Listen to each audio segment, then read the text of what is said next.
vice-président de la République, Daniel Kablan-Duncan, s'est rendu ce matin en Éthiopie. Il représentera le président de la République, Alassane Ouattara, aux travaux de la 28e session ordinaire de la conférence de l'Union africaine.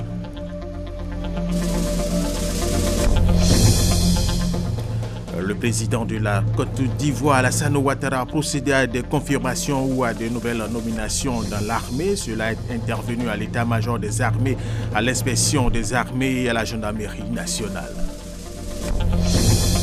Le président mexicain Enrique Peña Nieto a annoncé hier jeudi qu'il annulait sa visite à Washington où il devrait rencontrer le 31 janvier son homologue américain Donald Trump. Mesdames et messieurs, bienvenue et merci de nous suivre sur RTI 1.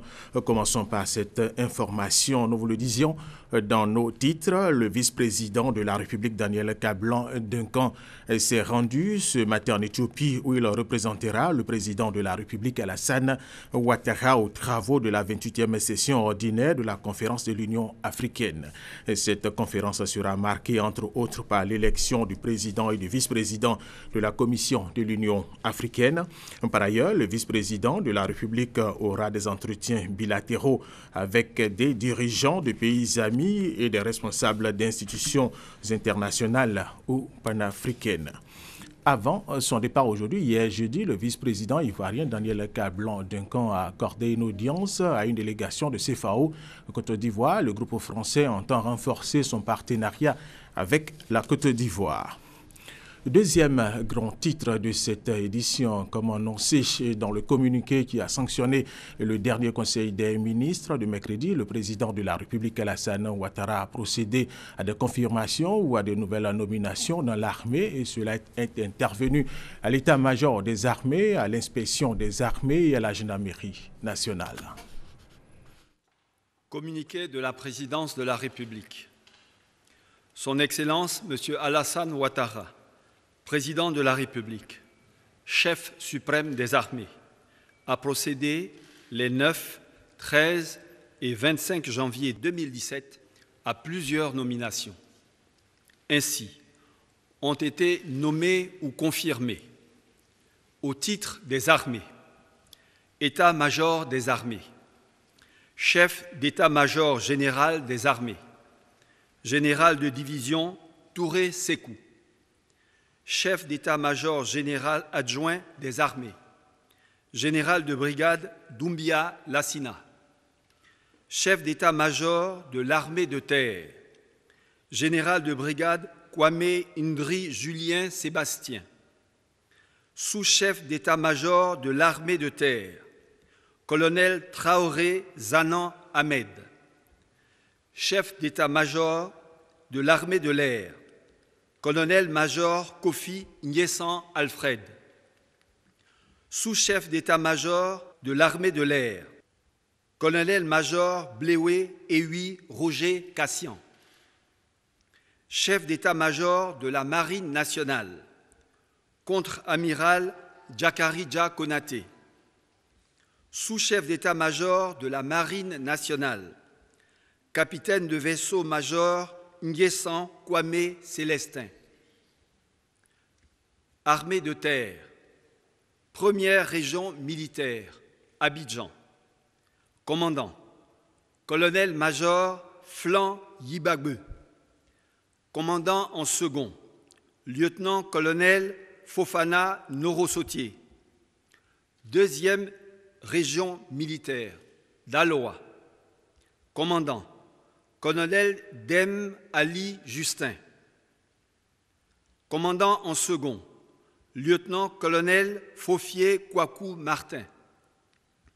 Troisième région militaire, Boaké. Commandant, colonel Kwame Ngouran Léon.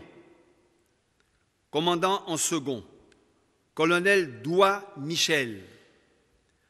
Quatrième région militaire, Korogo. Commandant, colonel-major Zoumana Diarasuba. Commandant en second, colonel Sissé Mamadou Dassira. Bataillon de commandement de soutien. Commandant, lieutenant-colonel Koné Gaoussou. Commandant en second, chef de bataillon Yoman Ncho Michel. Groupement ministériel des moyens généraux. Commandant, colonel Boblé Lambert. Commandant en second, lieutenant-colonel Yao Kofi Aimé. Garde républicaine. Commandant, lieutenant-colonel Ouattara Isiaka. Commandant en second, lieutenant-colonel Idriss Koulibaly. Groupement des sapeurs-pompiers militaires. Commandant, colonel Sako Issa. Commandant en second, lieutenant-colonel Koné Nanklan. Groupement de sécurité du président de la République. Commandant, général de division Diomandé Vagondo. Commandant en second, lieutenant-colonel Koulibaly Ibrahima Gon. École des forces armées. Commandant, colonel Wassénan Jean Hubert. Commandant en second, lieutenant-colonel Aka Germain. École nationale des sous-officiers d'active. Commandant, lieutenant-colonel Kwasi Bi Vigoné Eustache. Commandant en second, chef de bataillon Nebou Antoine Roger. École militaire préparatoire de Bingerville. Commandant, lieutenant-colonel Tchoumé Hervé. Commandant en second, chef de bataillon d'en-haut Josué Parfait. Centre d'instruction pour la formation initiale des militaires du rang. Commandant, lieutenant-colonel Kwaku Konan René. Commandant en second, capitaine Konaté Ngolo Soumaïla. Premier bataillon de commando et de parachutistes. Commandant, lieutenant-colonel Chérif Ousmane. Commandant en second, lieutenant-colonel Adsin Ake Thierry Marc. Premier bataillon blindé. Commandant, chef d'escadron Gueffier Pacom Alban. Commandant en second, capitaine Ndrin Bandama. Premier bataillon d'infanterie. Commandant, lieutenant-colonel Doubia Brahima. Commandant en second, chef de bataillon Oku Adsin Henri. Deuxième bataillon d'infanterie. Commandant, lieutenant-colonel Kakou Hubert. Commandant en second, lieutenant-colonel Fodio Quadio. Troisième bataillon d'infanterie. Commandant, lieutenant-colonel Touré Hervé. Commandant en second, lieutenant-colonel Yao Kofi Jacques. Quatrième bataillon d'infanterie. Commandant, lieutenant-colonel Traoré Draman. Commandant en second, chef de bataillon CAE Degougo Roland.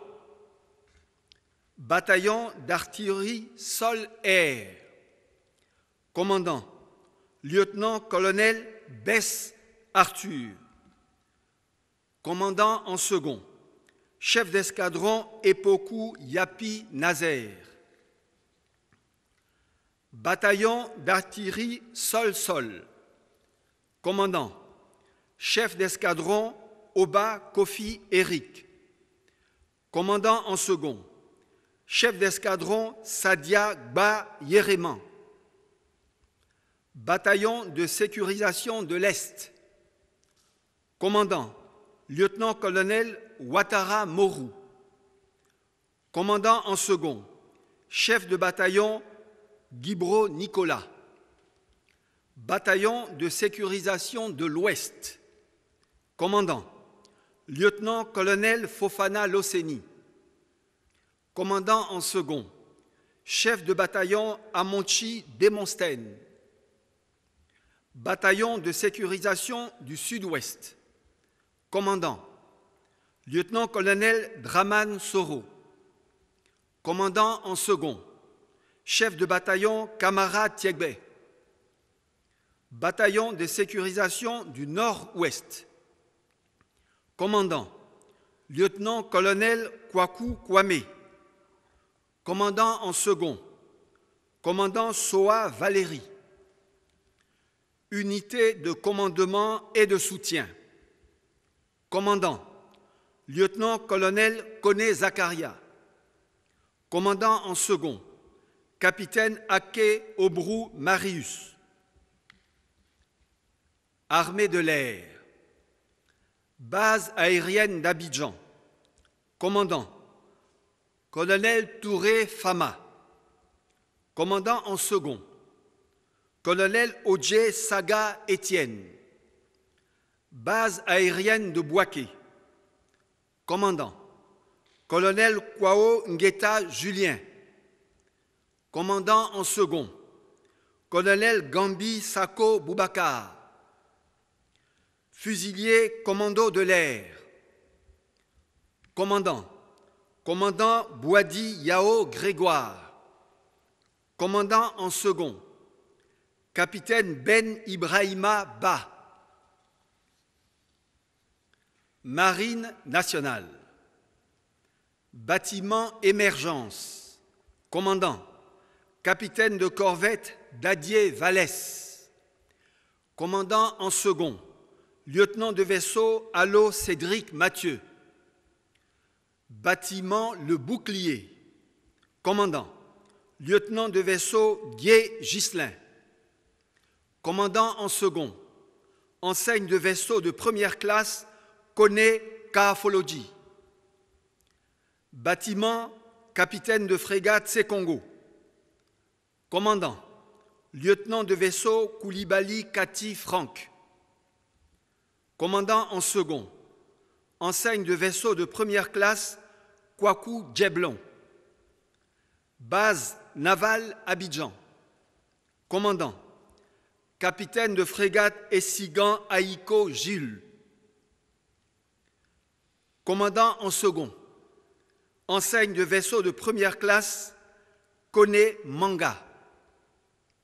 Base navale San Pedro. Commandant, lieutenant de vaisseau Eddy Mendy. Commandant en second, enseigne de vaisseau de première classe Koulibaly Mamadou. Base navale lagunaire à Diaké. Commandant, capitaine de corvette Ehui Niamien. Commandant en second, enseigne de vaisseau de première classe Koulagnan Kimoutémon. Fusilier marin commando. Commandant, capitaine de frégate Palais Djami. Commandant en second, lieutenant de vaisseau Soumia Guy. Commandement des forces spéciales. Commandant, général de brigade Doumbia Lassina. Au titre de la gendarmerie nationale, ont été nommés ou confirmés commandant supérieur de la gendarmerie nationale, général de brigade Kwaku Kwadio Nicolas, commandant supérieur en second de la gendarmerie nationale, général de brigade Touré Alexandre Apalo,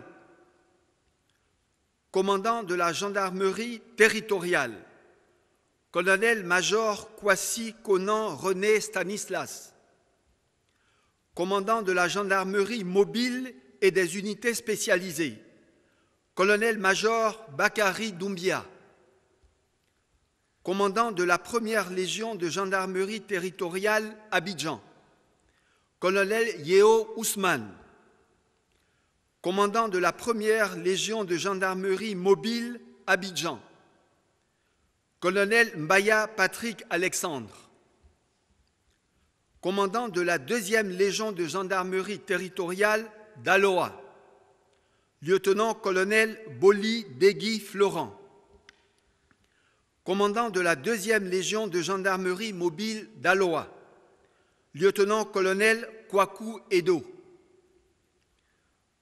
commandant de la 3e Légion de gendarmerie territoriale Bouaké, colonel Ete Djadji, commandant de la 3e Légion de gendarmerie mobile Bouaké, lieutenant-colonel Diomandé Douagon Lai, commandant de la 4e Légion de gendarmerie territoriale Korogo, colonel Yapo Yapo Denis,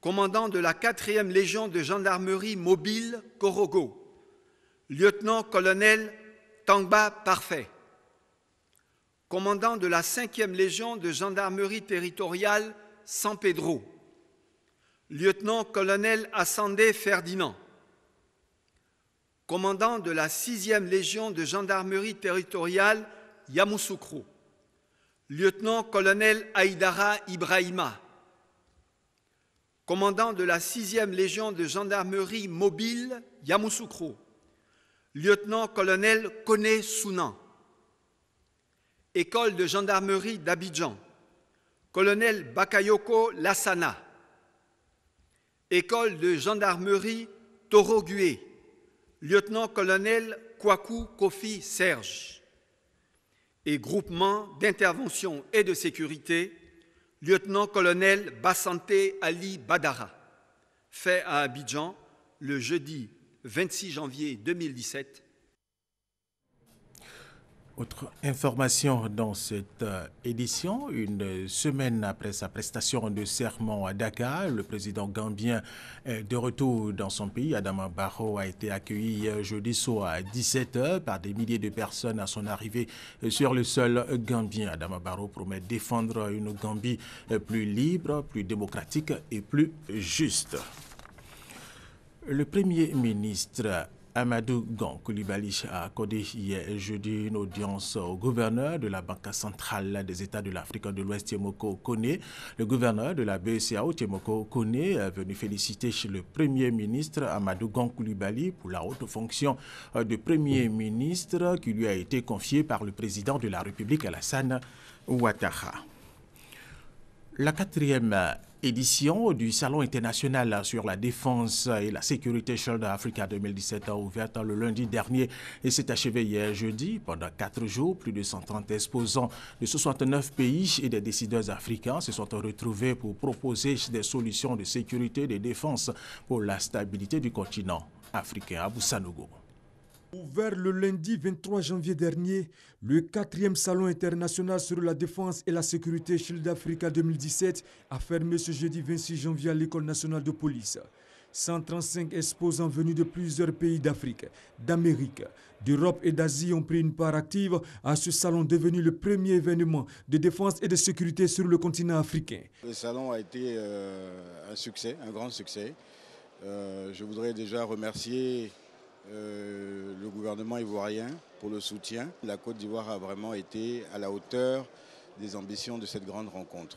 Shield Africa a permis aux professionnels de la sécurité, publics et privés, de rencontrer des industriels en vue de proposer des solutions de sécurité pour l'amélioration de la stabilité sur le continent africain. Un grand bravo à l'organisation, un grand bravo aux gens qui se sont impliqués, aussi à la sécurité du salon, tout a été parfait. C'est une grande réussite, on a rencontré des délégations importantes, variées, la qualité du salon est quand même remarquable et on est vraiment ravis. Une belle édition, ça prouve aussi l'intérêt de tous les fournisseurs pour la République de Côte d'Ivoire et son marché des forces de défense et de sécurité. Pour notre première participation sur ce salon, on est pleinement satisfait des retours que nous avons eus. Nous avons eu de très très bons contacts, nous avons reçu la visite de nombreux clients potentiels. Nous sommes satisfaits parce qu'elle était en développement, cet salon. Il y a maintenant cette édition, plus personne, plus compagnie. Et j'espère qu'on fait mieux l'édition prochaine. Le Salon international Shield Africa a été précédé d'une conférence plénière. Il se tient au mois de janvier des années impaires à Abidjan. Une session de formation de 4 jours à l'endroit des acteurs nationaux pour améliorer les systèmes d'enregistrement des faits d'état civil et d'établissement des statistiques de l'état civil s'est ouverte à l'École nationale d'administration. Cette session s'inscrit dans le cadre de la mise en œuvre du registre national des personnes physiques. Et nous allons retrouver Abou Sadogo. Une session de formation animée par des experts nationaux et internationaux à l'endroit des acteurs nationaux pour réformer et améliorer les systèmes d'enregistrement des faits d'état civil et d'établissement des statistiques de l'état civil. Elle va permettre aux participants de s'approprier l'ensemble des étapes du processus d'évaluation devant mener à l'adoption du plan stratégique de renforcement du système d'enregistrement des faits d'état civil et de la production des statistiques de la Côte d'Ivoire. Il faut une identification fiable des personnes. Or, l'identification fiable des personnes va à la source de cette identité qui est l'état civil. Donc, il faut diagnostiquer l'état civil, enlever toutes les aspérités qui entourent cet état civil, en l'effet d'obtenir une identité fiable, connaître le vrai statut des personnes. Pendant 4 jours, les groupes thématiques constitués des acteurs nationaux vont bénéficier de l'appui des experts internationaux dans le processus de mise en place du registre national des personnes physiques. Le chef de l'État souhaite asseoir en Côte d'Ivoire un système d'état civil fiable et statistiquement utile qui va servir de base pour mettre en place le registre national des personnes physiques. Donc dans cette perspective, nous allons accompagner les groupes thématiques. Le registre national des personnes physiques est une initiative qui ne se trouve pas en Afrique. Je crois que la Côte d'Ivoire est un des pays rares qui ont procédé et commencé à faire cette initiative. Elle est très bonne, surtout avec le développement et la promotion de l'état civil. Je vois que la Côte d'Ivoire doit persévérer sur cette démarche et doit aller de l'avant. L'évaluation du système d'enregistrement des faits d'état civil et de la production des statistiques de l'état civil de Côte d'Ivoire s'inscrit dans l'agenda politique régional élaboré par les ministères africains en charge de l'enregistrement des faits d'état civil. Autre sujet, les négociations entre le gouvernement et les syndicats se poursuivent pour mettre fin à la grève des fonctionnaires. Un comité technique mixte a été mis en place pour s'accorder sur les montants et sur les fonctionnaires pouvant bénéficier des bonus indiciaires. Tout à fait autre chose. À présent, l'État de Côte d'Ivoire a décidé de geler les comptes des maisons de souscription d'agro-business afin d'assainir le secteur, une décision qui n'est pas du goût des souscripteurs. Ils ont manifesté mercredi au plateau pour le dégel des avoirs de ces structures et c'était en présence de notre reporter Issaïo Tchouna. Les souscripteurs de l'agro-business sont inquiets. La raison, le gel des avoirs des maisons de souscription par l'État. Une mesure prise au mois de décembre pour mieux comprendre le fonctionnement de ce business. 24 heures après la sortie du procureur de la République, appelant les populations au calme en attendant les conclusions des enquêtes dans cette affaire, les souscripteurs ont manifesté au plateau. Si c'est un registre, nous on lui demande plus et simple de publier la liste de ceux qui ont au moins 10 000 hectares de plantation pour qu'eux au moins on puisse les permettre d'aller entretenir en attendant que l'État finisse ses enquêtes. Ces souscripteurs de l'agrobusiness disent ne pas s'opposer à la volonté de l'État de mettre de l'ordre dans le secteur. Toutefois, ils souhaitent le dégel des comptes des maisons de souscription afin d'être remboursés. Et les autorités du pays, ils peuvent dégeler un compte en même temps de nommer des administrateurs pour gérer les comptes, pour ne pas que les gens sortent du pays. Ou bien c'est pas faisable ça. C'est faisable, donc ils le font. Les structures vont commencer à nous payer. L'enquête diligentée dans cette affaire révèle qu'il existe bel et bien blanchiment d'argent et escroquerie, selon le procureur de la République. Pour une structure dont je tairai le nom pour cause de procédure judiciaire, cette structure a créé à elle seule 14 microfinances. Là où une seule microfinance aurait fait l'affaire, si toutefois le but était vraiment de pérenniser ou de fructifier l'argent. Et donc tous ces fonds-là, toutes ces sociétés écrans ont été faits en leur nom, ont été versés en leur nom personnel. Ce n'est pas au nom des souscripteurs pour dire qu'aujourd'hui les souscripteurs peuvent prétendre à aller aux avoirs de ces structures-là. Non. Et c'est en cela qu'on parle de blanchiment. La mesure donc prise par l'État vise à protéger et à préserver la population contre cette haute arnaque. L'État ne peut pas laisser faire ça. Aucun État sérieux ne peut continuer de laisser faire ça. Ce n'est même pas possible. Et c'est pour cela que nous avons été saisis et que nous allons faire notre travail jusqu'au bout. Les structures, par contre, qui, dont les travaux seront vrais au terme de nos enquêtes, pourront continuer leurs activités. Comme je vous l'ai dit, investir dans l'agriculture, c'est complètement licite. Le procureur de la République en appelle au bon sens et à la vigilance de toute la population et lui demande de faire confiance à l'État dans sa volonté d'assainir ce secteur. L'agrobusiness en chiffres en Côte d'Ivoire, c'est plus de 36 000 souscripteurs pour un montant global d'investissement de plus de 66 milliards de francs CFA et un retour sur investissement compris entre 100 à 650 milliards de francs CFA. Autre information, sachez que le réseau ivoirien des communicants vient d'organiser sa conférence annuelle. Les réflexions ont porté sur le rôle des communicants pour une bonne gouvernance des entreprises en Côte d'Ivoire. Vénon Seman Niamien. Le contrat de désendettement et de développement C2D, en partenariat avec l'État ivoirien, a fait naître un projet dont la composante numéro 1 est dédié à la mise en œuvre de la loi du domaine foncier rural. PAFACI, c'est le nom du projet. Sa composante numéro 1 appuie en effet les actions relatives à la délimitation des terrains, des villages et la délivrance des certificats fonciers sur les parcelles individuelles et collectives. 15 départements du pays sont concernés par ces travaux. Pour le lancement officiel des opérations, tous les acteurs de ce projet s'étaient retrouvés en mars dernier à Bouaké. Ils siègent pour la seconde fois depuis mardi. Objectif, faire le bilan à mi-parcours des travaux sur le terrain. De nombreuses crises prennent leur source dans les problèmes liés au foncier rural. C'est pour cela que le gouvernement a décidé d'en faire une priorité pour que les problèmes liés au foncier rural soient réglés de façon durable. Nous avons dans cette procédure 3 mois incompressibles de publicité et donc toutes les demandes de certificats fonciers sont dans la procédure. Je pense que dans au plus 1 mois, les tout premiers certificats fonciers devraient être disponibles. On enregistre pour l'instant une quarantaine de villages où l'opération de délimitation a déjà bouclé ses travaux. Cet atelier apportera à coup sûr des mesures correctives pour booster les activités en vue d'une réussite généralisée du projet.